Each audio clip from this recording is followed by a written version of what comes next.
이명박 전 대통령이 과거 차명 부동산 임대 수익에 대한 1억 원대 과세가 잘못됐다면서 세무서 등을 상대로 소송을 내서 이겼습니다.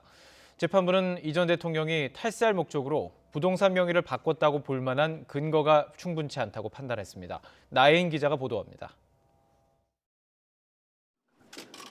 지난 2018년 11월 서울 강남세무서는 다스 비자금 조성 의혹 등으로 재판받던 이명박 전 대통령에게 1억 원대 종합소득세를 부과했습니다. 서울지방국세청이 검찰 수사에서 드러난 이 전 대통령의 차명 부동산 일부를 포착해 2008년부터 4년간 발생한 임대소득에 대해 과세해야 한다고 알려왔기 때문입니다. 문제가 된 부동산은 서울 용산 상가와 경기도 부천의 건물, 토지입니다. 지난 1977년부터 명의가 이 전 대통령에서 친누나로 넘어간 뒤 조카가 물려받았는데 40년 뒤 다스 재판에서 차명재산으로 인정됐습니다. 이 전 대통령은 즉각 반발했습니다.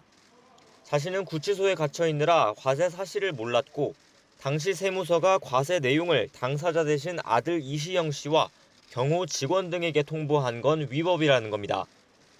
이듬해 3월 보석으로 풀려난 이 전 대통령은 뒤늦게 이의 신청과 행정심판을 청구했지만 불복 기간이 지나 모두 받아들여지지 않았고 결국 지난해 2월 소송을 냈습니다. 1년 동안 심리 끝에 서울행정법원은 이 전 대통령의 손을 들어줬습니다.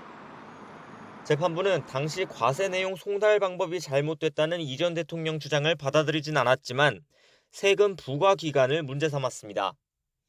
5년이 지난 소득에 과세할 수 없다고 정한 국세기본법상 2011년까지 소득에 대해 종합소득세를 물린 건 무효로 봐야 한다는 겁니다. 납세자가 사기나 부정행위로 세금을 포탈하면 10년까지 과세기간을 늘릴 수 있지만 재판부는 이 전 대통령이 탈세 목적으로 부동산 명의를 바꿨다는 증거는 없다고 봤습니다.